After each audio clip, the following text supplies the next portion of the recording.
오늘의 말씀은 호세아서 10장 12절에서 13절 말씀입니다. 구약 1266면이 되겠습니다. 받들어 봉독에 올리겠습니다. 너희가 자기를 위하여 공의를 심고 인애를 거두라. 너의 묵은 땅을 기경하라.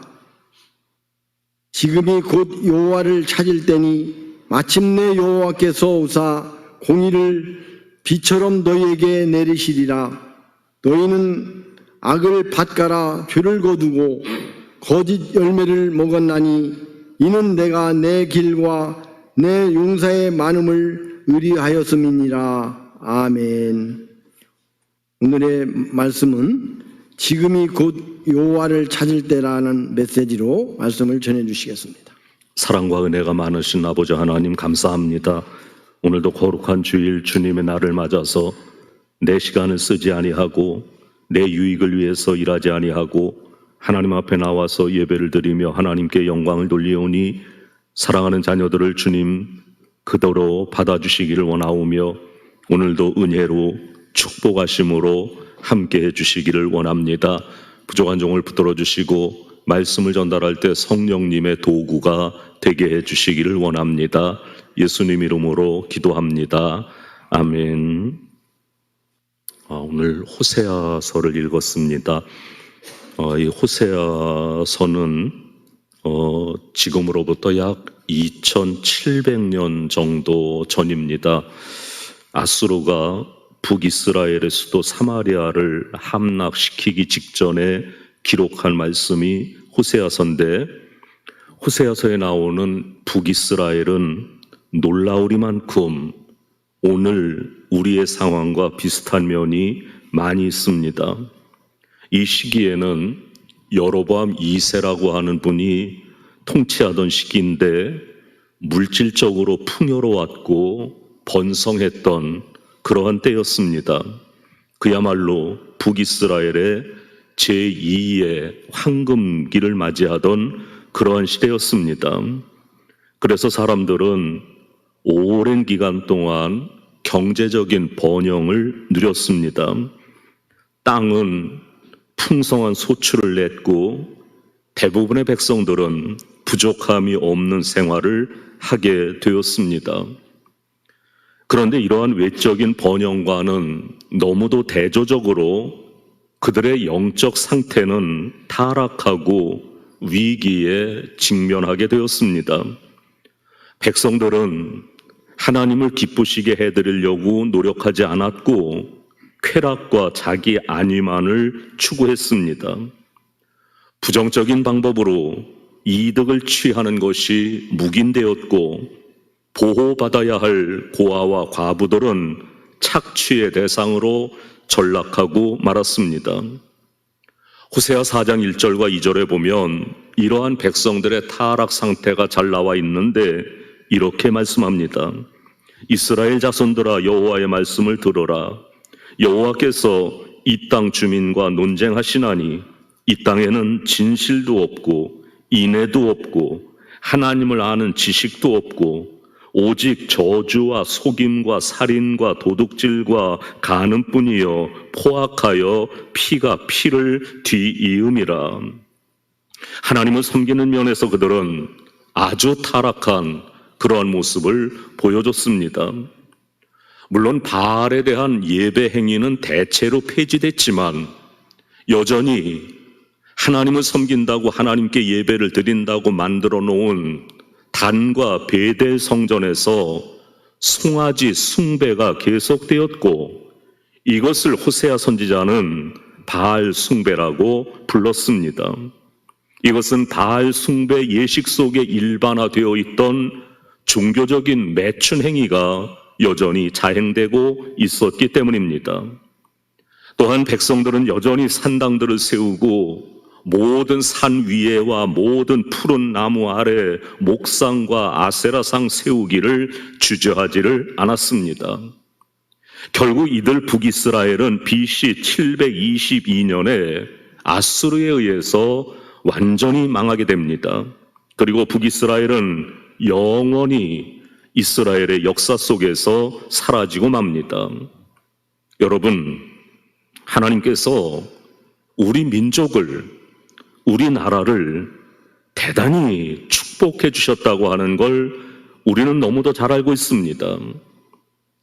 지난해에 그리고 올해는 트로트 열풍이었습니다. 그 노래 가운데 보릿고개라고 하는 노래가 있습니다. 아이야 뛰지 마라 배 꺼질라 가슴 시린 보릿고갯길 줄인 배 잡고 물 한 바가지 배 채우시던 그 세월을 어찌 사셨소. 촉은 목피에 그 시절 바람결에 지워져 갈 때 어머님 서름 잊고 살았던 한많은 보릿고개여 풀필이 꺾어 불던 슬픈 곡조는 어머님의 한숨이었소. 어머님의 통곡이었소.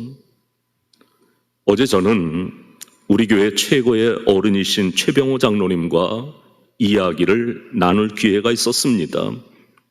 말씀을 나누던 중에 이런 얘기했습니다. 40년 전, 50년 전만 해도 우리는 정말로 배고픈 시절이 있었다고 하는 겁니다. 얼마 되지 않은 시대입니다. 요즘 젊은이들은 상상도 못하지요. 요즘 아이들은 생상도 못합니다. 물론 그 당시에도 보릿고개 없이 넘어간 사람들도 있기는 합니다만 대개는 보릿고개라고 하는 것 때문에 엄청 힘들어했고 배고파했던 시절이 50년 전밖에 되지 않는다는 겁니다. 그러나 지금은 모든 것이 풍족하고 여유롭습니다. 먹을 게 없어서 못 먹는 시대는 아닙니다. 여러분, 한반도 5,000년 역사상 오늘처럼 부요했던 시대가 언제 있었습니까? 좁은 땅덩어리에 많은 인구, 주변의 열강들 틈바구니에서 역사를 보존하는 것만으로도 기적이라고 했던 게 이제는 경제, 첨단 과학기술, 체육 등 어떤 분야에서도 낙후되지 아니하고 세계 열광들과 어깨를 나란히 하는 그런 민족이 되었습니다. 특히 생명공학 분야에서는 세계 최고의 발전을 이룬 나라로 온 세계가 들썩거리며 한반도를 주목하고 있는 실정입니다. 그런데 과연 우리의 영적인 상태는 어떻습니까? 하나님을 섬기는데 얼마나 열심을 내고 있습니까? 우리의 예배는 과연 살아있습니까? 우리는 모이면 기도합니까? 하나님의 은혜를 간절히 바라는 지체들이 모여 부르짖는 기도가 아직까지도 있습니까? 흩어지면 복음의 증인의 역할을 감당하고 있습니까? 예수 그리스도를 입으로 삶으로 전하는 것이 과연 있습니까? 우리 교회, 더 나아가 우리 한국 교회는 어떻습니까? 교회의 머리 되신 구주 예수 그리스도의 지체들로서 우리가 한 몸이 되었다고 고백할 수 있겠습니까? 그리고 각자의 은사를 따라 힘써 교회를 섬기는데 어려움은 없습니까? 예배 드리면서 하나님의 임재의 체험은 있으십니까? 살아계신 성령님의 감동하심과 역사하심이 얼마나 자주 일어나고 있습니까? 성도 여러분, 북이스라엘의 풍요는 하나님의 은혜였습니다. 오늘날 우리가 풍요롭게 사는 것 하나님의 은혜입니다. 풍요로움을 주실 때 더 잘할 수 있기를 바랍니다. 더 하나님을 사랑하기를 바랍니다. 우리에게 있는 교만과 온갖 시기와 질투를 내어 버리시기를 바랍니다. 내 영혼이 죽어가고 있는지도 모르고 잠깐의 부요로 눈이 멀어서야 되겠습니까? 하나님의 마음을 아프게 하는 일이 우리에게 합당한 일이라고 할 수가 있겠습니까? 지금 우리나라는, 우리 민족은 교회와 예수님을 많이 오해해서 교회를 미워하고 있는 분위기입니다. 사회에서 믿는 자와 믿지 않는 자의 구분이 어려울 정도로 혼합된 모습을 보이고 있습니다. 그러나 여러분, 지금이 바로 여호와를 힘써 찾을 때입니다. 오늘 호세아 선지자는 살아서 우리들에게 이렇게 말합니다. 너희가 악행을 되풀이하려는가? 그래서 결국은 모든 민족이 망하는 고난을 당하고 싶은가라고 말입니다. 철저한 회개는 하나님의 은혜의 역사를 가져옵니다. 심령이 갈기갈기 찢겨나가는 듯하는 회개는 하나님의 진노를 돌이키게 할 수 있습니다. 지금은 내 신앙의 위기일 뿐만 아니라 교회가 새롭게 되어야 할 그런 때입니다. 평화롭고 안전하니 먹고 마시며 즐기는 삶을 성경은 이렇게 경고합니다. 데살로니가전서 5장 3절입니다. 저희가 평안하다 안전하다 할 그때에 잉태된 여자에게 해산 고통이 이름같이 멸망이 호련히 저희에게 이르리니 결단코 피하지 못하리라. 안전하다 평안하다 하면서 자신을 하나님의 뜻과 정반대로 두며 살아가는 사람에게는 멸망이 호련히 임하겠다고 하는 말씀입니다. 이러한 멸망을 피하고 그리스도인다운 삶을 살아가기 위해서 우리는 하나님께 나아가는 게 반드시 필요합니다. 죄를 뒤집었으며 회개하는 것으로 하나님의 보좌 앞으로 나아가야 합니다. 그렇다고 한다면 우리가 쏟아야 할 회개가 어떤 것일까요? 오늘 우리가 읽은 본문 말씀에는 두 가지의 큰 회개가 제시되어져 있습니다. 첫 번째는 자신의 길 혹은 자신의 힘을 신뢰하고 하나님을 신뢰의 대상에서 제외하는 겁니다. 북이스라엘의 부요는 그들이 의지할 만한 힘이 되고 말았던 겁니다. 물론 자신이 가진 힘이나 부요는 곧 자신의 생존과 직결되는 것이었을 겁니다. 많은 사람들이 생존의 법칙을 이렇게 따르더라도 하나님의 백성의 생존 법칙은 자신의 것이 아닌 하나님의 것, 곧 하나님 자신과 그분의 말씀을 의지하며 사는 겁니다. 여러분, 자신의 힘이 될 만한 것이 무엇이 있겠습니까? 돈이 많은 사람에게는 그 재물이 그의 견고한 산성이 될 것입니다. 젊은 자의 자식이 비록 장사의 수중에 있는 화살 같을지라도 자식이 우리의 스스로 의지할 만한 힘은 아닙니다. 아무리 높은 직위와 배움을 가졌더라도 그것을 영원히 나와 함께 할 것이라고 내 능력이라고 생각하며 사는 것은 어리석은 것임에 분명합니다. 두 번째는 용사의 많음이라고 했습니다. 이것은 곧 군사력을 의지하지 말라고 하는 말씀입니다. 이것은 지극히 상식에도 어긋나는 말씀이지 않습니까? 전쟁에서 패하면 망하는 상황에서 군사력이라고 하는 건 대단히 중요한 것이었습니다. 그런데 하나님은 그러한 군사력도 의지하지 말라고 하시는 겁니다. 성도 여러분, 참으로 전쟁이 하나님께 속하였다라고 하는 말씀을 기억하십니까? 흥하고 패하는 것이 하나님께로부터 난다는 사실을 우리는 믿고 있어야 합니다. 우리에게 아무리 많은 용사가 있다고 하더라도 하나님을 의지해야 하며, 우리에게 비록 적은 수의 용사가 있다 하더라도 하나님을 신뢰하며 전투해야 한다는 사실을 보여주고 있는 겁니다. 이러한 두 가지 사실을 회개하라고, 이 두 가지 사실을 회개할 것이라고 말씀해 줍니다. 이 말씀이 우리 자신들의 삶을 드러내놓게 하는 말씀이 되어지기를 바랍니다. 하나님을 더욱 의뢰하며 신뢰하는 겁없는 믿음의 용사들이 되기를 위해서 기도하는 여러분들이 되기를 바랍니다. 오늘 이 시대에 주님의 성령께서 임하셔서 우리의 묵은 땅을 기경하시며 의의 비를 내려주시기를 바랍니다. 그러므로 개인이 하나님 앞에 인정받으며 살게 되어집니다. 그러한 개인이 이루는 가정은 반드시 축복된 가정이 되어집니다. 그러한 가정과 개인이 거룩한 공동체로 모이는 교회는 하나님이 참으로 기뻐하시는 교회가 될 것입니다. 그러한 교회가 있는 민족은 결코 망하지 않게 되어질 겁니다. 하나님을 철저하게 의뢰하며 신뢰하는 것만이 우리가 흥왕하는 길입니다.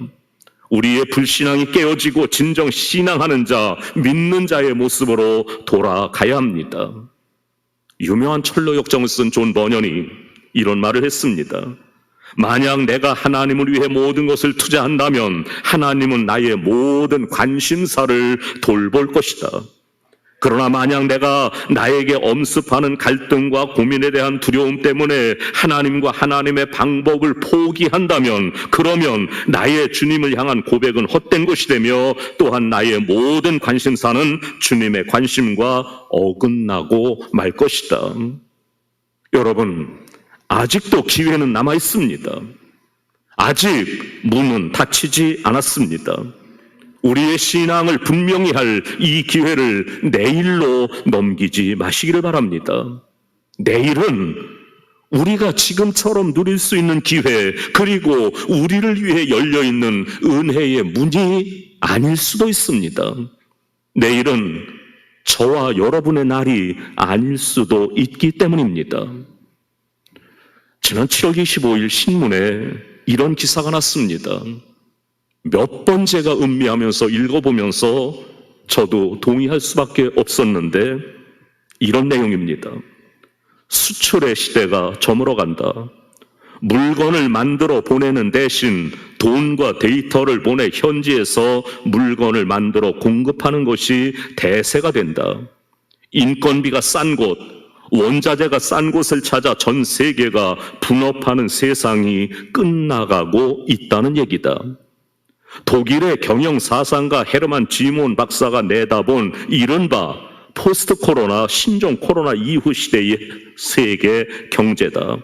그는 지난 5일 민트 화상 인터뷰에서 수출이 GDP 국내 총생산의 2배에 달했던 초세계화 시대가 끝나고 이제는 탈세계화 시대에 접어들었다며 FDI, 외국인 직접 투자를 통한 소비국 현지 생산이 늘면서 수출은 줄어들고 이에 따른 세계 경제의 구조 조정이 가속화할 것이라고 했다. 우리나라는 수출 의존도 1위 국가이다. 부존 자원 없이 오직 인재와 노동력에 의존한 수출 경제로 선진국의 반열에 막 오른 한국에는 청천벽력 같은 소식이다. 이미 반도체와 자동차, 전기차, 배터리 등 주력 산업이 미국과 유럽 등 해외로 옮겨가는 조짐이 나온다. 그냥 흘려듣기엔 그의 이름값이 너무도 무겁다. 여러분, 코로나 이후 시대에는 우리의 삶이 그리 녹록하지 않다는 얘기입니다. 보릿고개까지는 몰라도 이렇게 풍요로운 시대는 끝날지도 모른다고 하는 게 미래학자들의 하나 같은 이야기입니다. 그래서 지금은 우리가 간구하고 하나님을 찾고 부르짖어야 할 때입니다. 오 성령님이시여, 우리에게 임하여 주시옵소서. 충만히 임하시옵소서. 우리 죄를 태우시고 주님만을 붙들게 하옵소서. 우리를 살펴주소서. 우리와 우리 민족의 죄를 사하시고 긍휼을 베풀어 주옵소서 라고 기도해야 할 때입니다. 사랑하는 성도 여러분, 지금은 여호와를 찾을 때입니다. 지금은 여호와께 예배할 때입니다. 지금은 기도할 때입니다. 그래야 우리의 앞날이 안정되어질 것입니다. 하나님께 우리가 또 한번 기도하면서 지금 이때가 하나님 앞에 나오고 하나님을 찾고 하나님 앞에 영광 돌릴 때라고 하는 사실을 기억하고, 아직 문이 닫히기 전에 기회가 있을 때 하나님께 최선을 다하는 저와 여러분이 다 되셔서 모든 어려움을 이기고 안정된 하나님의 축복을 받는 저와 여러분이 다 될 수 있기를, 우리나라가 될 수 있기를 주님의 이름으로 축원합니다. 기도합니다. 하나님 아버지, 오늘도 우리들이 하나님의 말씀을 함께 나눴습니다. 호세아 시대 때 가장 풍요로운 때, 저들이 하나님을 멀리하고 우상 섬기고 제 멋대로 살았던 그때와 오늘이 어찌나 그리 똑같은지요. 이 풍요로운 시대에 하나님을 더욱 많이 찾게 하시고 하나님 앞에 기도하게 하시고 예배하게 하시고 영광 돌리게 하셔서 하나님이 주시는 놀라운 풍요와 안정이 계속될 수 있도록 복의 복을 허락하여 주옵소서. 예수님 이름으로 기도하옵나이다. 아멘.